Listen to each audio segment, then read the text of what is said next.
I'm Angela Gray and this is Llanech Vineyard Cookery School.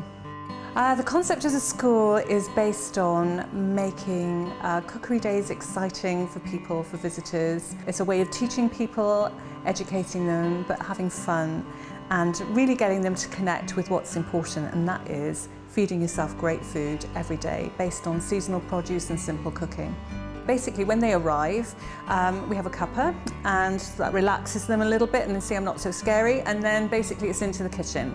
Wash hands, they get dressed into pinnies, etc., and they're shown their stations and where the equipment is. And then whatever the class is, I take them through it step by step. For me, it's about taking people to the basics, back to the beginning, scraping away all the packaging and everything that there is surrounding food and getting their hands dirty, basically. Really enjoying themselves and understanding how food works and inspiring them.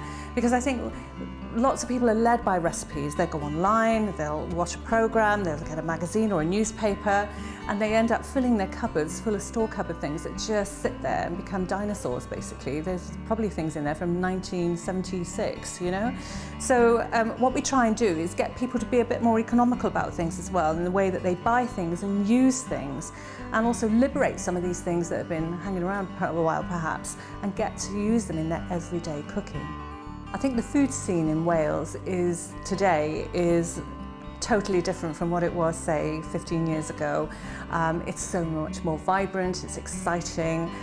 It's known now for, you know, sort of key Welsh ingredients. For instance, our Welsh lamb travels, goes on holiday, travels abroad like our shellfish, you know, and there's a lot of things that we're kind of known for now, and there's lots of good eateries.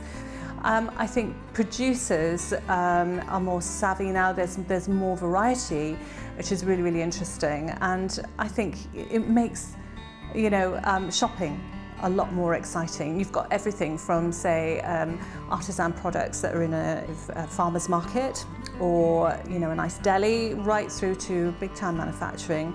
So I think the success story is quite something here in Wales, and it's something to be proud of.